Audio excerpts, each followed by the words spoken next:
Todos conocemos la gloria y majestuosidad de las letras escritas por el más insigne de todos los poetas de Nicaragua e Hispanoamérica. Todos conocemos las ovaciones que ha recibido a lo largo del mundo por haber sido el impulsor del modernismo, pero muy pocos conocemos la tristeza, los sufrimientos y los momentos trágicos que empañaron su vida. Hoy los llevamos a un recorrido impresionante por la vida del poeta Rubén Darío. Bienvenidos.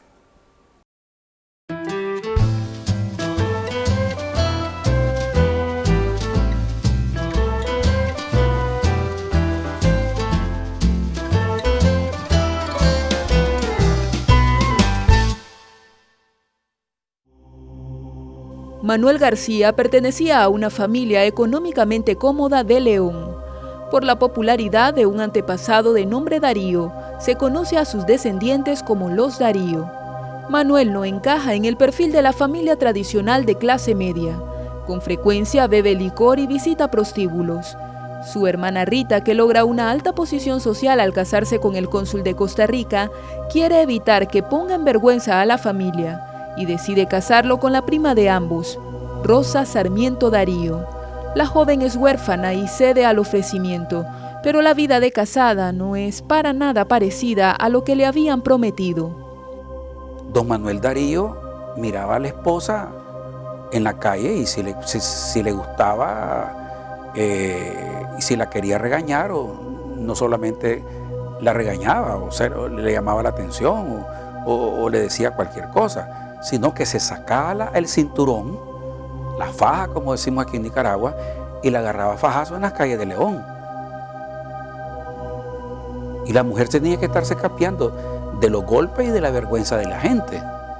Embarazada y cansada de tanto mal vivir, Rosa regresa a casa de su tía Bernarda, quien junto a su esposo, el coronel Félix Ramírez Madregil, la habían acogido cuando sus padres murieron, hasta que llega su tía Josefa y la lleva con ella. La tía Josefa Sarmiento tenía un negocio en el valle de Olominapa.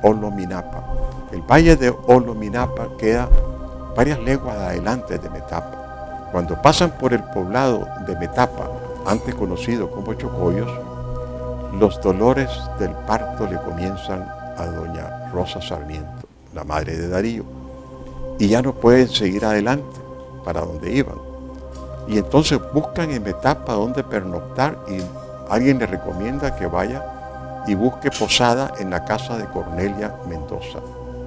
Doña Cornelia Mendoza le da posada y esa misma noche comienzan las labores del parto. Eso ocurre un 18 de enero de 1867. 40 días después del nacimiento, el coronel Félix Ramírez y su tía Bernarda llegan por ella y el niño y la regresan a León.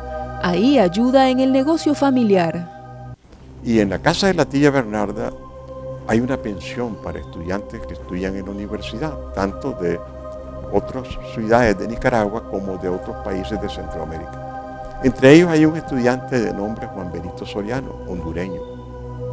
Y entonces, cuando Darío, el niño Darío tiene 2 años o 2 años y medio, Rosa Sarmiento, que se enamora de Juan Benito Soriano, hay un enamoramiento recíproco y deciden fugarse y se van llevándose al niño para San Marcos de Colón. Cuando ella está sirviendo comida en el comedor que tenía mamá Bernarda, pues alguien le tocó la mano cuando puso el plato. Y fue cuando esta mujer se dio cuenta que existía la ternura, que existían hombres buenos, que habían hombres que podían darle la oportunidad de ser amada y de amar verdaderamente. Y por eso es que ella se va con Soriano para Honduras. De hecho, Rubén menciona en su autobiografía esa corta estadía en Honduras como su primer recuerdo. La casa era primitiva, pobre, sin ladrillos, en pleno campo. Un día yo me perdí. Se me buscó por todas partes. Se me encontró por fin lejos de la casa, tras unos matorrales debajo de las ubres de una vaca. Bernarda y su esposo deciden que la vida de aquel niño debe ser diferente y lo llevan a León, donde lo acogen como su hijo. El coronel Ramírez es la figura paterna de Darío desde entonces y la única que recordaría con cariño en toda su vida. El ambiente en aquella casa es altamente intelectual. El coronel es partidario del liberalismo y las charlas políticas son constantes en la infancia del pequeño Rubén. El ambiente leonés del siglo XIX, ¿verdad? En León había mucha cultura, había muchas ideas, estaban las ideas liberales en ese tiempo y tenían ideales de transformación, de desarrollo del país, y la literatura pues también era un componente importante de esa cultura. Y Rubén pues pronto se ve embebido, se ve impulsado por la misma sociedad. Pienso yo que la tía Bernarda fue un verdadero amparo y para un niñito como Rubén, pero no tanto así, de manera que la casa de la tía Bernarda era reuniones intensas de políticos. Llegaba el líder político liberal Máximo Guerrero, lo visitaba constantemente, de tal manera que era costumbre, pienso yo, que en aquellos tiempos que los niños siempre estaban en las reuniones de los mayores, y que desde allí Rubén aprendió todas las cuestiones políticas que se hablaban en la casa de la tía Bernarda. La casa era muy grande para un solo niño, y más cuando su imaginación ha sido puesta a andar por los cuentos terroríficos que le relatan los sirvientes de la casa. Rubén dice haber visto fantasmas y espectros desde su infancia, y eso le causa tal terror que es imposible para él dormir solo o con la luz apagada, incluso al llegar a la adultez. La felicidad que pudo tener en su niñez desaparece a los 6 años. Un día una vecina me llamó a su casa. Estaba una señora vestida de negro, que me abrazó y me besó llorando, sin decirme una sola palabra. La vecina me dijo: «Esta es tu verdadera madre. Se llama Rosa y ha venido a verte». Todo eso está incidiendo en él y lo hace un niño observador, lo hace un niño quieto, lo hace un niño callado. Buscó la sensualidad, pero también al buscar la sensualidad, por el otro lado buscaba la paz espiritual legítima, verdadera. Por eso llega hasta la Cartuja, buscando alcanzar un grado espiritual grande. Por eso visita brujos, por eso se hace gnóstico, por eso masón, un montón de cosas a las que recurre buscando a Dios. De hecho, la psiquiatra Yoconda Cajina realizó un perfil psicológico de Rubén Darío en base a los relatos biográficos que muchos expertos publicaron de él. Ella cree que es este episodio el que desata la timidez y el carácter meditabundo con el que lo describen quienes le conocieron. Él tiene que haber sufrido un trastorno de identidad, o sea, la duda, porque cuando a usted la educan, usted tiene fe en sus educadores, que son sus padres, que le están diciendo la verdad.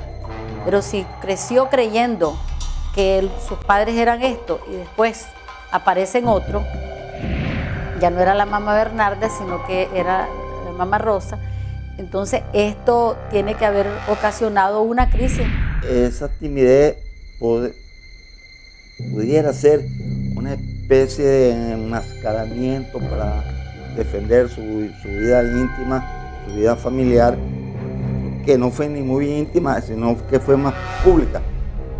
Pero eso contradice toda la relación que mantuvo Rubén Darío, el abuelo, con las personalidades de su tiempo. Rubén también se da cuenta que quien ha creído su tío Manuel es su padre. Aquel hombre nunca había tenido un gesto de cariño, y cuando el coronel Ramírez muere, ni su padre ni su madre lo buscan para prestarle apoyo económico o emocional. La escasez llega pronto a la casa y Rubén, que ha destacado en el pueblo por ser el niño poeta, aprovecha las costumbres populares de dedicar versos para toda ocasión para ganar algún dinero. Y pronto, escribir es su medio de vida. La fama de poeta niño corría por la ciudad las familias le encargaban que redactara epitafios. Entonces era costumbre que en los funerales o en las misas en los tridos o novenarios se repartieran epitafios sobre la persona que había fallecido. Pero en Managua, en la Biblioteca Nacional, él lee. Rubén fue un gran autodidacta. Tuvo una vocación por la lectura desde muy niño, porque en la misma casa de la tía Bernarda comenzó a leer los libros que encontró en un viejo cofre o un viejo arcón. Una Biblia, un Quijote, Las Mil y Una Noche. Escribe, por ejemplo, una estrofa doliente que le encargaron por la muerte de una niña de nombre Mercedes. Este es uno de sus pocos versos de infancia que se lograron preservar.